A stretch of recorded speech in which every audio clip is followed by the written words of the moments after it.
Podría ser esa también la situación que veamos en el día de hoy en Europa y en Wall Street. Pepe Bainat, director de bolsasyfuturos.com. Muy buenas. Hola, buenos días, ¿qué tal?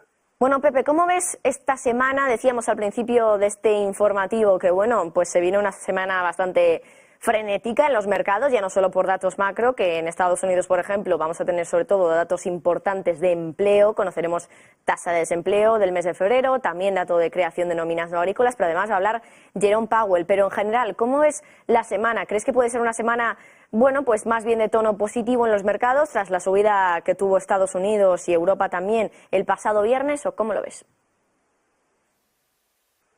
Bueno, yo creo que hay una diferencia entre Estados Unidos y Europa. Aquí nosotros en Europa, en concreto en España, hemos tenido un rally. La verdad que hemos tenido una subida muy fuerte a principio de año que venía ya desde mediados de octubre, y la verdad es que tenemos un movimiento bastante fuerte que en algún momento va a tener que corregir y va a tener que tener pues eso, una caída más o menos coherente con la subida que hemos tenido. De hecho, hay varias divergencias bajistas ya en los indicadores y bueno, pues estamos muy fuertes, desde luego, aquí en Europa, mucho más que en Estados Unidos, y en algún momento yo creo que nos relajaremos. Pero curiosamente en Estados Unidos este viernes, entre jueves y viernes, pues ha habido una señal bastante positiva, ¿no? Tanto en el Dow Jones como en el Nasdaq y en el S&P 500, ¿no? Vemos cómo ha habido aquí pues unas velas muy positivas que han recuperado la media 200, y esta señal más o menos negativa de la semana anterior pues un poco se ha rehecho y parece que podría ser que tras esta corrección empezara un movimiento alcista en las bolsas americanas. Estamos hablando a nivel técnico, este que vemos ahora es el S&P 500, ¿no? Entonces, bueno, con esto es una situación un tanto curiosa, porque teníamos una bolsa americana bastante débil, una bolsa europea muy fuerte. Ahora parece que ha dado una señal de fortaleza la bolsa americana que podría tener continuidad, y la duda está en qué haríamos nosotros si la bolsa americana continúa ahora con fuerza, ¿no? Porque ya llevamos mucha subida, ya tenemos divergencias bajistas y ahí pues se abren dos escenarios, o bien que subamos todos, o bien que nosotros aquí en Europa pues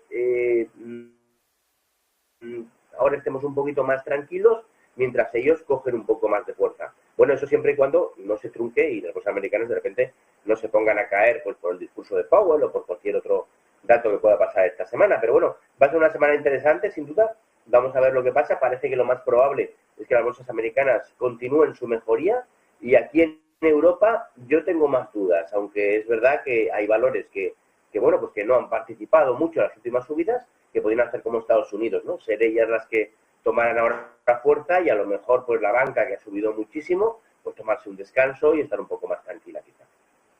Por cierto, hablando de los datos macroeconómicos que citábamos, el caso de los datos de empleo, claro, en los mercados financieros últimamente las buenas noticias eran malas noticias para el mercado y al revés. Entonces, claro, ahora con el dato que tengamos, después del fuerte dato de empleo que tuvimos en el mes de enero, ¿qué es lo que podría sentar bien a los mercados financieros? ¿Un dato de empleo malo, es decir, que suba un poquito el paro, que baje la creación de nóminas no agrícolas, o todo lo contrario? A ver, yo creo que al final lo bueno sería un dato malo, porque ¿qué es lo que está buscando el mercado? Pues que los tipos de interés bajen, ¿no? Y para eso que se enfríe la economía. Entonces, parece que ahora lo más importante es la inflación, ¿no? Es lo que está aquí marcando un poco el kit de la cuestión. Entonces, todo lo que sea un dato que haga que se enfríe la economía y que la inflación pueda bajar, yo creo que el mercado se lo puede tomar de manera positiva. El hecho de que el dato sea bueno y que la inflación pueda seguir desbocada, pues en principio es lo que no quieren los mercados centrales, seguirían subiendo los tipos de interés. También es cierto que al final, si llegamos a una recesión, pues en teoría los beneficios empresariales se deberían de resentir bastante, y al final pues la bolsa debería caer, ¿no? Entonces estamos en una situación un tanto compleja, porque técnicamente nos están diciendo una cosa los índices, nos están diciendo que están fuertes y parece que están en situación de continuar subiendo con sus correcciones, pero sin embargo la economía está en una situación en la que estamos abocados a una recesión, ¿no? Porque así lo quieren pues los que están dirigiendo la economía. Y si eso ocurre, en teoría las bolsas deberían sufrir. Así que, bueno, es una situación muy interesante en la que nunca sabes muy bien los datos cómo se los van a tomar. Eso que os he dicho yo, de que pienso que va a ocurrir así, podría no serlo perfectamente. De hecho, ningún analista sabemos exactamente cómo se van a tomar los datos. Y al final yo creo que el mercado es soberano y es lo que tenemos que hacer, ¿no? Seguir el mercado, ver lo que hace, ver las señales que nos da después de esos datos, que muchas veces son pues señales controvertidas, ¿no? De repente sube, luego baja, luego acaba por subir y al final no sabemos lo que va a hacer. Pero cuando toman una decisión en el mercado de ir hacia un lugar, yo creo que tenemos que hacerle caso. Al final los gráficos son nuestros amigos, nos dicen por dónde van los tiros y normalmente son los que tienen la razón. Bueno, de tus palabras, por lo tanto, entiendo que se descarta la posibilidad de un aterrizaje suave, ¿verdad, Pepe? Eso es lo que todo el mundo quiere oír, ¿no? Esos aterrizajes suaves, yo los llevo yendo mucho tiempo, muchos años, ¿no? Siempre que ha pasado algo, bueno, esto no va a ser para tanto, pero normalmente sí que es para tanto. Entonces, no lo sabemos. Lo cierto es que ha habido unas subidas de tipos de interés muy fuertes. Históricamente nunca se había subido con tanta premura los tipos de interés.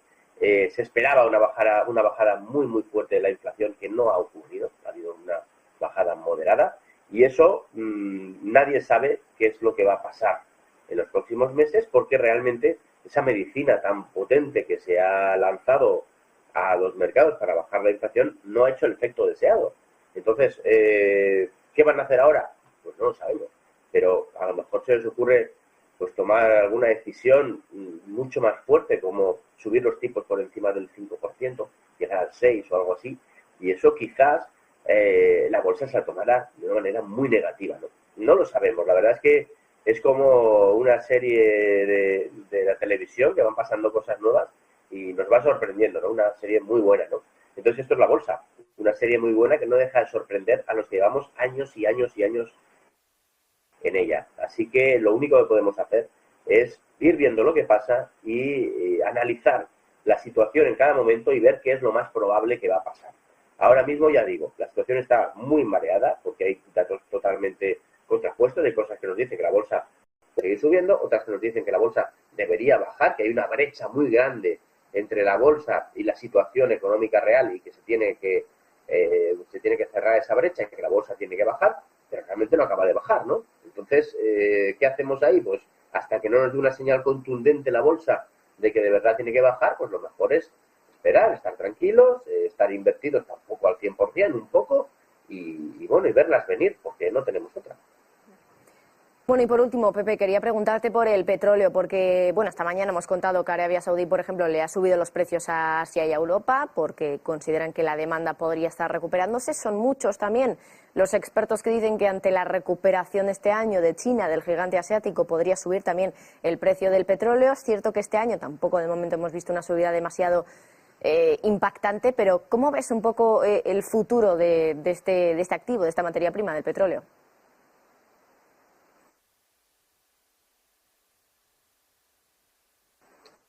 Bueno, el petróleo de momento es muy claro, una cifra bastante grande y bueno, pues parece que tenemos los gráficos, ¿no? El gráfico lo que nos decía es que siempre que esté por encima de la media de 200 pues es alcista y lo fue durante bastante tiempo y luego, bueno, pues a mitad del año anterior, un poco más de la mitad, pues empezó a caer, perdió la media de 200 y desde ahí ha tomado una pendiente negativa, la media de 200 y lo que es el precio, ¿no? Entonces, bueno, tenemos que decir que ahora mismo el petróleo es bajista y lo más probable es la continuidad bajista. Es verdad que el viernes tuvo una señal bastante positiva, ¿no? Una vela que, bueno, podía augurar nuevas subidas, pero no deja de ser una señal de muy, muy corto plazo que se puede anular en cualquier momento. Lo cierto es que si no superamos la zona de 89, podemos decir que la situación bajista claramente va a permanecer. Si superáramos los 89, empezarían las dudas, ¿no? Podría, de nuevo, a lo mejor, pues volver a cambiar la tendencia, incluso volver a ser alcista, pero ahora mismo, ya digo, ¿no? De hecho, con una posible recesión, incluso mundial, en ciernes, lo normal es que el precio del petróleo baje. Y el precio del petróleo sí que está apoyando esa idea, ¿no? De que haya una posible recesión. Así que bueno, de momento ya digo, es bajista el petróleo, lo más probable es que continúe bajando. El corto plazo da ciertas señales de fortaleza, pero si no supera los 89, yo creo que hay que pensar en la continuidad bajista del petróleo. Bueno, pues Pepe Bainat, como siempre, muchísimas gracias por estar con nosotros, director de bolsasyfuturos.com. Pasa un buen día.